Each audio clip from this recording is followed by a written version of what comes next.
Team Estrada want this fight for 2020. Both guys are, are co-promoted by Eddie Hearn's Matchroom Boxing. Both guys are on the zone. 2020 should not pass. God willing, if we get through this corona stuff, COVID-19, 2020 shouldn't pass without these two guys getting back in the ring and rekindling their rivalry from the first fight they had, a classic in 2012. You know what I mean? A rematch between Juan Francisco Estrada, WBC and Lineal champ, Lineal and Ring Magazine champ, WBA Lineal and Ring Magazine champ at 100 and what is it, 15 pounds. Juan Francisco Estrada, he still wants a rematch with the newly crowned WBA champion at 115, Chocolatito Gonzalez. Zanfa Promotions, who promote the man, the WBC Super Flyweight champ, Juan Francisco Estrada. They try to get that rematch versus Roman Gonzalez in 2020. Like I said before, they fought in 2012 in a classic fight. I believe that fight was in Los Angeles, not the Staples Center. Some kind of arena in that piece, man. Maybe them arenas that Oscar De La Hoya be having his fights that be on Facebook. I'm not too sure. Don't quote me on that. But I know it wasn't the Staples Center. I know it was a pro-Hispanic crowd over there in Los Angeles. You know what I mean? Chocolatito, this was his second division where he was a world champion, two-time world champion, because he was a WBA minimum champion. You know what I'm saying? Made, I forgot how many defenses, at least 5. And at that time, when he fought the man Chocolatito, I'm sorry, when he fought Estrada, he was 33-0 with 30 KOs, including 10 victories. 10 of those 30 wins were against Mexican opponents. You know what I mean? Estrada, who was 26-1 and 19 KOs at the time, was coming. Where was he coming down in weight? He hadn't fought at super flower. I'm sorry, at junior flyweight before, 108 pounds. You know what I mean? And that's where that fight was at 108 pounds at junior flyweight, and that was his first opportunity at a world title when he fought the man Chocolatito. Some people actually think that Estrada won that fight. You know what I mean? I had the fight, a close victory for Chocolatito. You know what I mean? I thought he won by 1, maybe 2 points. Very close, razor-thin victory. You know what I mean? You check it. But ever since that fight, Juan Francisco Estrada was a unified champion. Was it at 112? I believe at 112, where he had a WBO and a WBA title. You know what I mean? Chocolatito has been a WBC champion at 112 and 115. And a WBA champion at 115. You know what I mean? He's been a 2-time champion at 115, which to me is not his most optimal, best weight class in his whole career.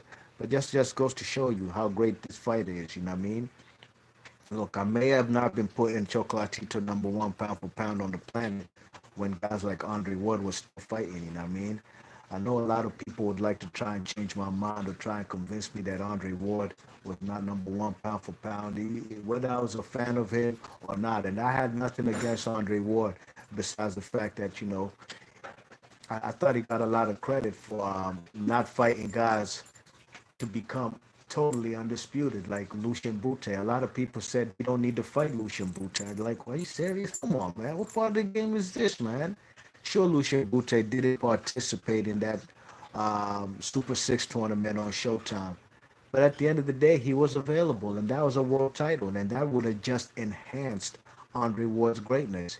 He ain't take that fight, never fought Carl Froch. And I'm sorry, Lucien Bute and Carl Froch stole the man's thunder, you know what I mean? Took all that momentum that Andre Ward worked hard for in that Super 6 tournament.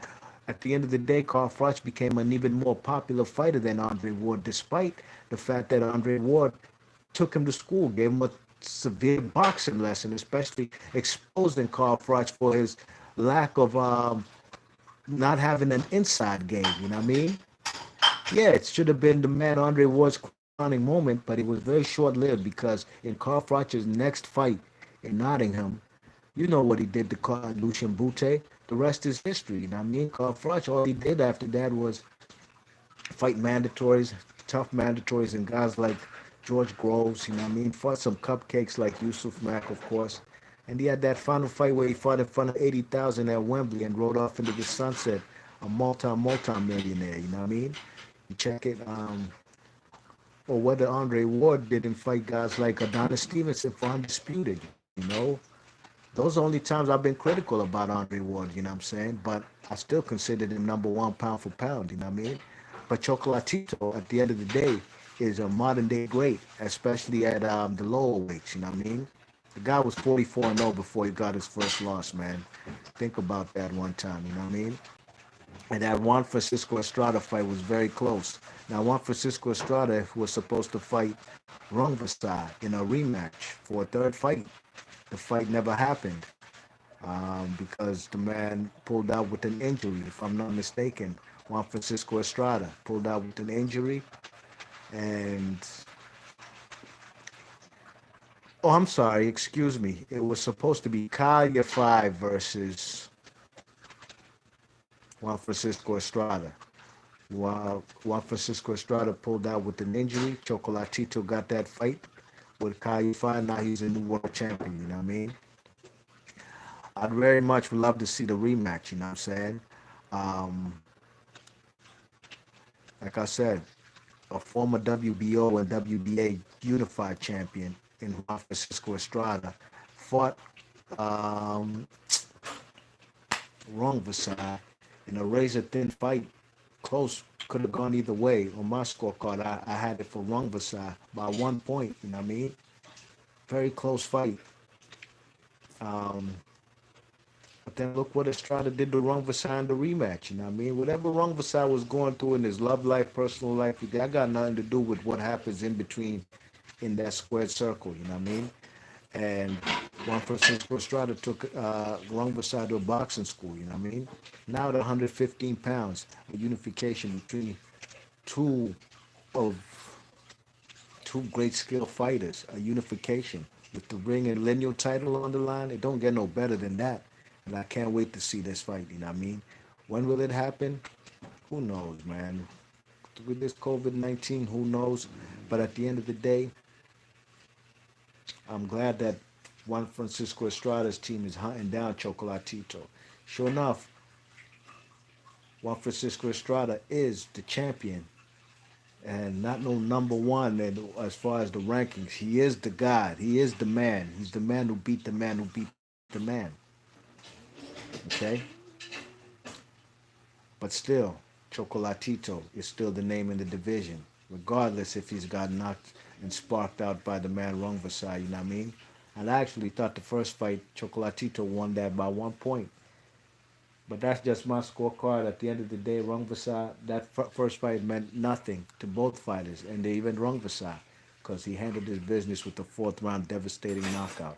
I personally thought Chocolatito should have called it quits at that juncture of his career, had nothing else to prove in boxing, was going to be a sure shot first ballot Hall of Famer. But nah, what defines a champion is how you come back. Yeah, you could talk about Manny Pacquiao all you want. I've seen Manny Pacquiao get knocked out even as a kid. You know what I'm saying? A guy who was weight draining himself as far as, trying to squeeze in to make 112 pounds. I've seen him get body with a body shot because he just couldn't make the weight no more. But it's about how you bounce back. I've seen Manny Pacquiao get laid out to sleep. And it's about how you come back. I've seen Tommy Hearns, you know what I'm saying, trying to run away from Marvin Hagler. And Hagler still caught him with that overhand right. Still. Got to see how fighters come back. I've seen Tommy Hearns get knocked out by Iran Barkley, and I've seen Tommy Hearns. All he did after that was still win more world titles. It's all about that. That shows the real heart of a champion, and that's why I got to rate Chocolatito, and I can't wait to see this fight when and if it will happen. I'm just glad that we can talk about it for unification with everything on the line. Ring Magazine, the lineal title, ETC, two titles on the line. B Marsh Boxing, leave your thoughts and comments, and I'm gone. Peace.